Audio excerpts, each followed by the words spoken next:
Здравей, България! А ние гледаме Люба, която ще експериментира с нас днес. Да, предлагам ви един мъничък експеримент, за да влезем в темата, за която ще ви говоря, а именно спектакъл, един спектакъл със страхотното име "Приятно страшно". С една думичка. Експериментът се състои в следното. Пускам ви едно парче, вие си затваряте очите и ми казвате след малко какво си представяте, докато го слушате. Съгласни ли сте? Да. Айде. Павка, моля ти се. Ма веднага ли затворим очи? Веднага. Пусни се малко назад. Много съм напрегната. Дайте звук, дай. Ако го пуснете в тая колона, може и да го чуем.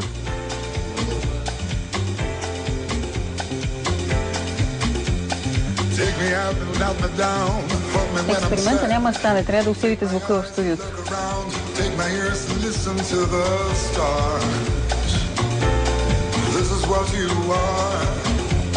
Шести път. Да, това е този пак.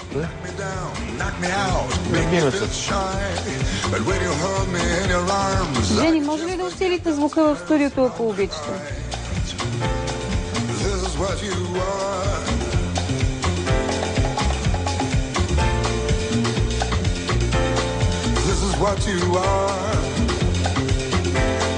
Какво сега да ти кажем? Да отваряме ли очи или да седим с затворени?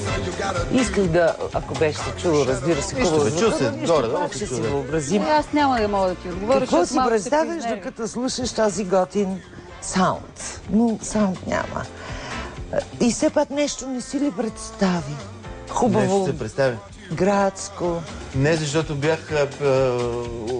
мислите ми бяха объркани от това, коя колона, защо не се чува, защо тази, защо она и така нататък. Обаче... Нищо, много хубаво беше експеримент. Но този експеримент се състоява в този спектакъл на Театър 199, именно на фона на това много готино парче на Марио Бионди,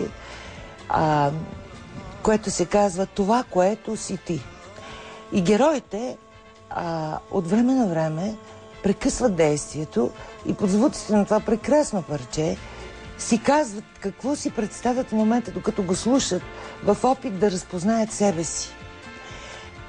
Искам да ви кажа, че толкова съм възхитена от това, което гледах снощи, че днеска съм тичала тук рано, за да дойда да ви го кажа, защото няколко неща снощи ги проумях така като в капка.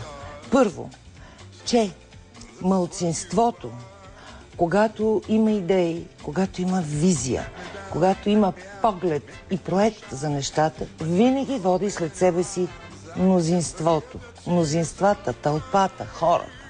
Второ, че големите идеи, малките ренесанси, които са толкова необходими за едно пробуждане, се раждат в малката група, която има визия и душа.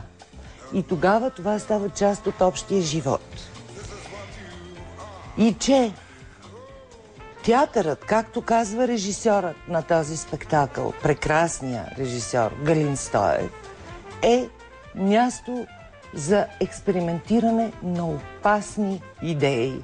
Въпреки че този спектакъл, който се казва "Приятно страшно", и се играе в театър от 199 стола, и аз в момента го говоря на 200-300 хиляди души. И знам, че правя нещо важно за това, че, както казва Галин Стоев, театърът е място за експериментиране на опасни идеи. Но защо опасни?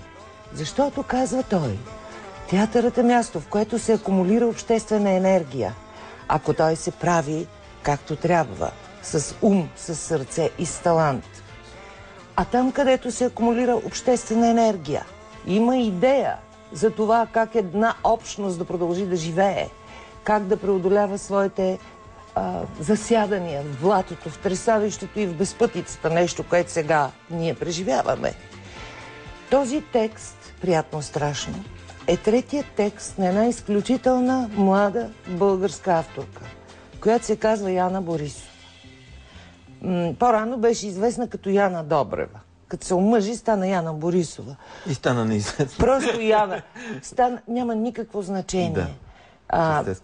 Тя е известна по някакъв изключителен начин. Когато гледах този спектакъл, разбрах, че ми е известна. Люба, какво се е случило? Абе, страхотен е спектакъл. Абе, нещо се е случило, ти тук им... Виждала ли си такова нещо? Значи, тя има, ако си спомняте, малка пиеса за детска стая, нейният дебютен текст, пак с Галин Стоев, който работи във Франция. Обаче идва тук и от време на време поставя спектакли. Вторият текст, бях говорила тук за него в Младежкия театър на Деси Шпатова "Тихи невидими хора". Но този текст е изключителен. Става дума за 4 души, изиграни от същият състав, който играе в малка пиеса за детска стая. Изключителната Снежина Петрова, страхотната Радена Вълканова, невероятният Стефан Вълдобрев и едно същество, Вежен Велчовски, който играе... Абе, страхотно момче. Страшен. Той е човек, който смело играе създание с неопределена сексуалност.